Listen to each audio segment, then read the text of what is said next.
అమ్మ హేమ, ఆహా ఏమి నీ డ్రామా. ఈ టాపిక్ మీద మాట్లాడుకునే ముందు ఇప్పటివరకు బ్రహ్మాస్త్ర యూట్యూబ్ ఛానల్ని ఎవరైతే సబ్స్క్రైబ్ చేయలేదో వాళ్ళందరూ సబ్స్క్రైబ్ చేయండి. అదేవిధంగా ఈ వీడియోని సినీ ఇండస్ట్రీ వాళ్ళకి మిగతా అందరికీ కూడా షేర్ చేయండి. మీ ఫ్రెండ్స్ అందరికీ కూడా షేర్ చేయండి.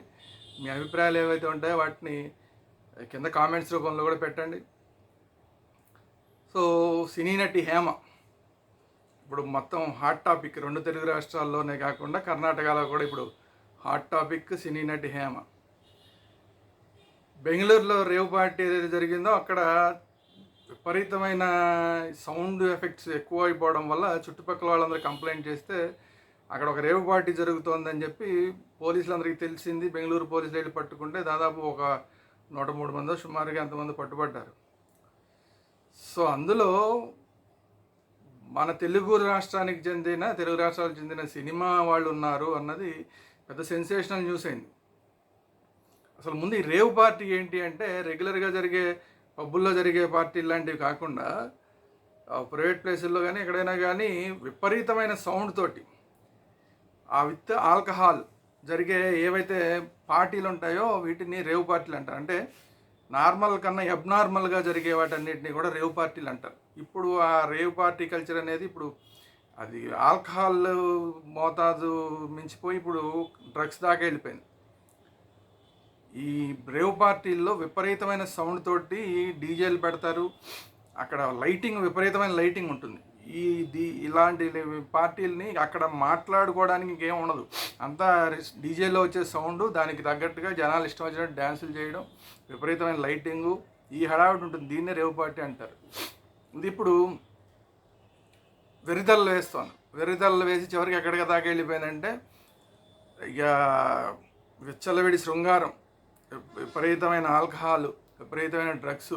ఈ డ్రగ్స్ మత్తులో ఎవడు ఏం చేస్తాడో తెలియకుండా బట్టలు లేకుండా డ్యాన్సులు చేయడం, ఇది ఇప్పుడు రేవ్ పార్టీ కల్చర్ లాగా తయారైపోయింది. ఇలాంటి వాటి మీద కొద్దిగా ఈ మధ్యకాలంలో హైదరాబాద్లో కొంచెం కట్టడి చేసినట్టున్నారు. ఎందుకంటే గతంలో అయితే అసలు ప్రభుత్వంలో కొంతమందికే పబ్ కల్చర్ తోటి సంబంధం, హైదరాబాద్లో ఏవైతే పబ్బులు ఉన్నాయో వాటన్నిటిలోనూ కొంత వాటాలు ఉన్నాయని కూడా కొంతమంది మీద అప్పట్లో వార్తలు వచ్చినాయి, ఆరోపణలు వచ్చినాయి. సో ఇప్పుడు గవర్నమెంట్ మారిన తర్వాత కొద్దిగా రేవంత్ రెడ్డి గారు కొంచెం సీరియస్గా తీసుకున్నట్టున్నాడు ఈయన. సో ఈ హైదరాబాద్లో వీటి మీద కొంచెం కట్టడి పెరగడం వల్ల ఇప్పుడు వీళ్ళందరూ కూడా బెంగళూరుకి మకాం మార్చి అక్కడ ఈ రేవ్ పార్టీ చేసుకున్నారు.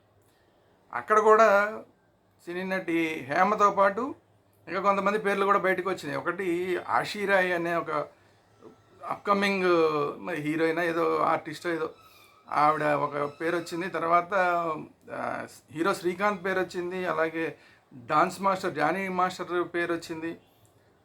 ఇట్లా కొంతమంది పేర్లన్నీ వచ్చినాయి.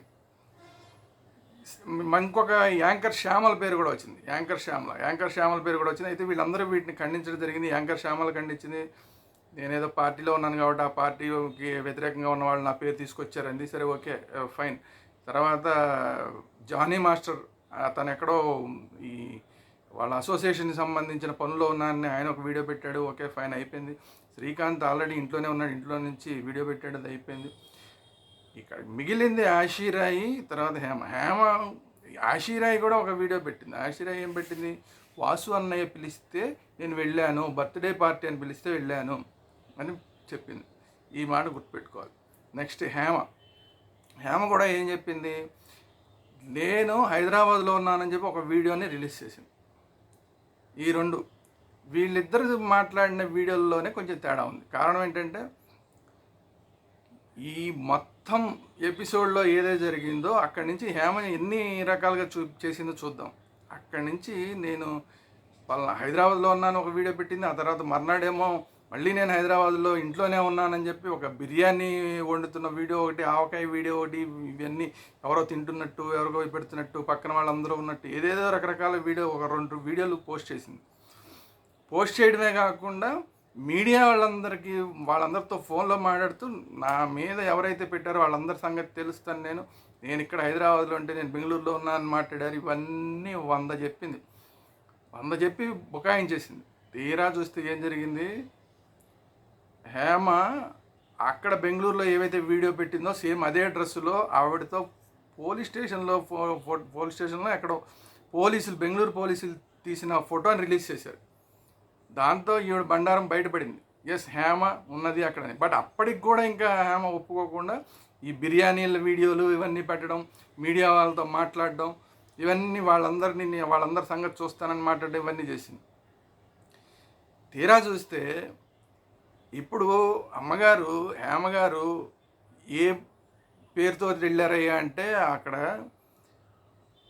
ఆవిడ ఏ పేరుతో వెళ్ళిందండి, కృష్ణవేణి, కొల్లా కృష్ణవేణి అనే పేరుతోటి పార్టిసిపేట్ చేసింది. ఎవరి కొల్లా కృష్ణవేణి అనేది అక్కడేమో పోలీసుల దగ్గర, బెంగళూరు పోలీసు దగ్గర కొల్లా కృష్ణవేణి పేరు వినపడుతుంది. కానీ ఈ అందరికీ సోషల్ మీడియాలో కానీ మిగతా అన్ని చోట్ల మీడియాలోనేమో హేమ అని వస్తుంది. అక్కడ పోలీసులు కన్ఫ్యూజ్ అయ్యారు. తర్వాత వాళ్ళకు కూడా అర్థమైన విషయం ఏంటంటే ఈ హేమే ఆ కొల్లా కృష్ణవేణి. ఎందుకంటే హేమ అనేది సినిమా పేరు, కొల్లా కృష్ణవేణి అనేది హేమ ఒరిజినల్ పేరు. సో ఇందువల్ల ఆర్టిస్ట్ హేమ విషయంలో ఈ కన్ఫ్యూజన్ నడిచింది. అది కాకుండా ఈవిడ ఏవైతే ఫ్లైట్లో వెళ్ళిందో ఆ ఫ్లైట్ టికెట్ల విషయం కూడా బయటకు వచ్చింది. క్లియర్గా ఉంది, Kolla Hema, seat number 27A window seat అని చెప్పి అక్కడ ఒక ఫ్లైట్లో వెళ్తే ఆ ఫ్లైట్ టికెట్లు కూడా బయటకు వచ్చినాయి. బెంగళూరు వెళ్ళినట్టు ఈవిడ ఫ్లైట్ టికెట్లు బయటకు వచ్చినాయి. ఆ జర్నీ చేసినట్టు కనబడుతోంది. ఈవిడ మాత్రం నేను హైదరాబాద్లోనే ఉన్నానని చెప్పి, ఒక ఫామ్ హౌస్లో ఉన్నానని చెప్పి అద్భుతంగా నటిస్తూ ఒక వీడియో రిలీజ్ చేయడం.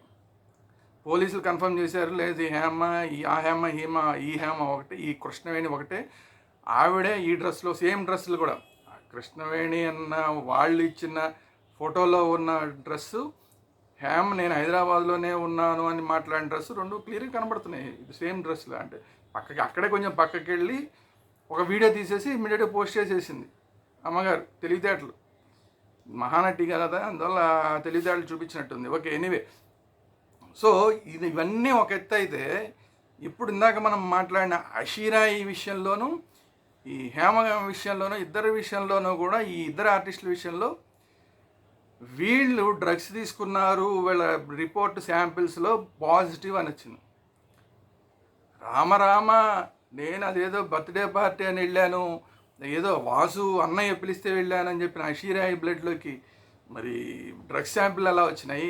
అసలు హైదరాబాదులో ఉన్న హేమ గారికి, ఆవిడ ఇంట్లో ఉండి ఆవిడ బిర్యానీలు తీసుకుంటున్న ఆవిడకి బ్లడ్ రిపోర్ట్లో ఎట్లా ఈ డ్రగ్స్ శాంపిల్స్లో పాజిటివ్గా వచ్చింది? ఈ విమాన టికెట్ల సంగతి ఏంటి? ఇవన్నీ క్లియర్గా ఓపెన్గా దొరికిపోయిన హేమ ఇప్పుడు గత 24 గంటల నుంచి అసలు ఎక్కడ మీడియాలో కనిపించట్లేదు, ఎవరి ఫోన్లు ఎత్తుతున్నట్లేదు. మరి అయితే వీళ్ళ మీద ఏమైనా సీరియస్ కేసులు ఉంటాయా అంటే ఇక్కడ వచ్చింది సమస్య. అసలు సీరియస్ కేసులు వీళ్ళ మీద ఉండవు. వీళ్ళు A8 ఏదో పెట్టారు వీళ్ళ పేర్లతో, A1 వాసుని పెట్టారు, చివరికి వచ్చేసి A2 అక్కడ ఎవరైతే ఉన్నారో వాళ్ళందరూ A2 A3 వీళ్ళందరూ అయిపోయిన తర్వాత A8 దగ్గరికి వచ్చేసరికి వీళ్ళ పేర్లు వచ్చినాయి. అయితే వీళ్ళందరినీ కూడా ఇప్పుడు పోలీసులు బాధితులుగానే పరిగణిస్తారు. ఎవరైతే డ్రగ్ కన్జ్యూమ్ చేశారో వాళ్ళందరినీ ఇప్పుడు ఉన్న చట్టాల్లో ఇప్పుడు కన్జ్యూమ్ చేస్తున్నారు కాబట్టి వీళ్ళని బాధితులుగానే పరిగణిస్తారు తప్ప వీళ్ళ మీద క్రిమినల్స్గా వీళ్ళనేమి తీసుకోరు. సో అక్కడ చాలా పెద్ద అడ్వాంటేజ్ వీళ్ళందరికీ వస్తుంది. మనకి గతంలో చూసాం, సబర్వాల్ గారి టైంలోనూ ఇంకా అంతకుముందు కూడా డ్రగ్స్ కేసులు చాలా పెద్ద వాళ్ళ పేర్లు వచ్చినాయి. టచ్ పబ్ పేరు వచ్చింది. అప్పుడు ఒకసారి తప్పించుకున్నారు, మహా వాళ్ళే తప్పించుకున్నారు. అప్పుడు పోలీస్ స్టేషన్లకి డబ్బులు పంచారనేది అప్పుడు వార్తలు వచ్చినాయి, అప్పుడు తప్పించుకున్నారు. దాని తర్వాత సబర్వాల్ గారి టైంలో ఏకంగా ఓ 10 మందిని వీళ్ళున్నారు అని చెప్పి తీసుకొచ్చి చివరికి ఏదీ లేకుండా నీరుగార్చేశారు. ఎవరి బ్లడ్లోనూ అసలు ఈ పాజిటివ్ అనేది రాలేదని. కారణం ఏంటి? వీళ్ళందరినీ ఇప్పుడు 2 రోజుల తర్వాత, 3 రోజుల తర్వాత, వారం రోజుల తర్వాత పిలిస్తే అప్పటికి ఆ బ్లడ్లో అదంతా కనబడదు. సో అట్లా వాళ్ళందరూ తప్పించుకున్నారు. కానీ ఫస్ట్ టైము ఒక సినిమా ఆర్టిస్టు శాంపుల్స్లో పాజిటివ్ అని రావడం నాకు తెలిసి హేమను ఇప్పుడు ఐషీరా వీళ్ళిద్దరి విషయంలోనే వచ్చినట్టుంది. అయితే వీళ్ళిద్దరి విషయంలో పాజిటివ్ వచ్చినా కూడా పెద్దగా ఏం జరిగేదేం లేదు. వీళ్ళని పిలుస్తారు, బెంగళూరు పోలీసులు హ్యాండ్ ఓవర్లో ఉంది ఇప్పుడు కేసు. వీళ్ళని పిలిచి ముందు కౌన్సిలింగ్ ఇస్తారు, కౌన్సిలింగ్ ఇచ్చి పంపించేస్తారు. ఇంకెప్పుడు డ్రగ్స్ కన్జ్యూమ్ చేయకండి అని చెప్పి పంపించేస్తారు. ఇది పెద్ద డిసడ్వాంటేజ్ ఇప్పుడు ఈ చట్టంలో. ఖచ్చితంగా ఎవరైతే కన్జ్యూమ్ చేశారో వాళ్ళని కూడా వాళ్ళ మీద కూడా క్రిమినల్ కేసులు పెడితేనే తప్ప ఇది కంట్రోల్ అవ్వదు. ఎందుకంటే ఇది చిన్నపిల్లల దాకా వెళ్ళిపోతుంది. ఇప్పుడు స్కూళ్ళ దగ్గరే పంపిణీ చేసిన చాక్లెట్ రూపంలో కూడా పంపిణీ చేస్తున్నారు డ్రగ్స్. సో అందువల్ల ఎవరేం చేస్తున్నారో తెలియని పరిస్థితిలో ఈ చట్టాలను ఖచ్చితంగా స్ట్రిక్ట్ చేయాల్సిన అవసరం ఉంది. లేదంటే వీళ్ళు ఇప్పుడు హేమ దొరికిపోయిన అంతకుముందు చాలామంది దొరకని దొంగలు చాలామంది ఉన్నారు సినిమా ఇండస్ట్రీలో. సరే బయట అయితే అసలు వందలాది వేల మంది ఉన్నారు అనుకోండి, అది వేరే విషయం. సో సినిమా ఇండస్ట్రీ గురించి ఈరోజు మనం మాట్లాడుకుంటున్నాం. సినిమా ఇండస్ట్రీలో ఆల్రెడీ వాడుతున్న వాళ్ళు చాలామంది ఉన్నారు అనేది ఓపెన్ సీక్రెట్. కాకపోతే వాళ్ళని ఎవరు ప్రూవ్ చేయలేరు. అసలు ఇంకొకటి విషయం ఏంటంటే అసలు ఈ పార్టీలో చాలామంది యువతులు ఉన్నారు. ఈ యువతులు కొంతమందిని తరలించిన వాళ్ళు ఉన్నారా అనేది ఒక డౌట్ వస్తుంది. అసలు హేమ ఏంటి, హేమ బ్యాక్గ్రౌండ్ ఏంటి, హేమ ఈవిడ ఆర్టిస్ట్గా మాత్రమే చేయటం కాకుండా ఇంకా వేరే వేరే ఎక్స్ట్రా కరిక్యులర్ యాక్టివిటీస్ చాలా ఉన్నాయని చెప్పి తమన్నా అన్న ఒక ఆర్టిస్టు మొన్న బయటపెట్టింది. చాలామంది మాట్లాడుతూనే ఉంటారు ఈ విషయం, కాబట్టి ఎవరు బయటికి ఓపెన్గా మాట్లాడరు. తమన్నా క్లియర్గా మొన్న ఓపెన్గా మాట్లాడింది. సో ఈ విషయంలో కూడా ఏమన్నా ఆడపిల్లల ట్రాఫికింగ్ విషయంలో లేదంటే ఆడపిల్లలను సప్లై చేయడం లాంటి విషయాల్లో ఎవరన్నా ఈ పార్టీలో కీలకంగా వ్యవహరించారా అనేది ఇది కూడా చాలా సీరియస్గా పోలీసులు తీసుకోవాల్సిన అంశం.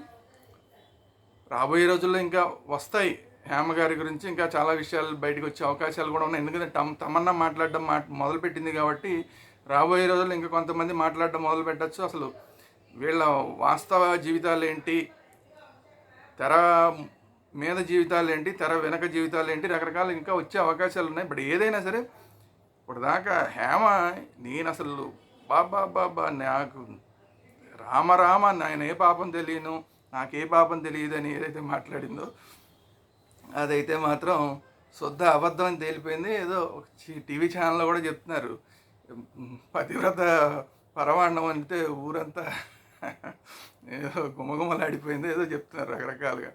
సో అట్లాంటివి రాబోయే రోజుల్లో మరిన్ని విషయాలు బయటకు వచ్చే అవకాశం ఉన్నాయి. హేమగారి విషయంలో చూద్దాం ఏం జరుగుతుందో. ఇంకా తమన్నా గారు లాంటి వాళ్ళు ఏం చెప్తారా, అసలు ఈ కేసు నిజంగా కనుక డీప్గా వెళ్తే అసలు ఈ బెంగళూరు పోలీసులు ఏం చెప్తారు, అసలు ఈ కేసుని నీరుగారు చేస్తారా లేదంటే వీటిని కౌన్సిలింగ్ ఇచ్చి వదిలేస్తారా, ఇంకేమైనా చేస్తారా రాబోయే రోజుల్లో మనం చూస్తుందాం, మాట్లాడుకుంటుంటాం.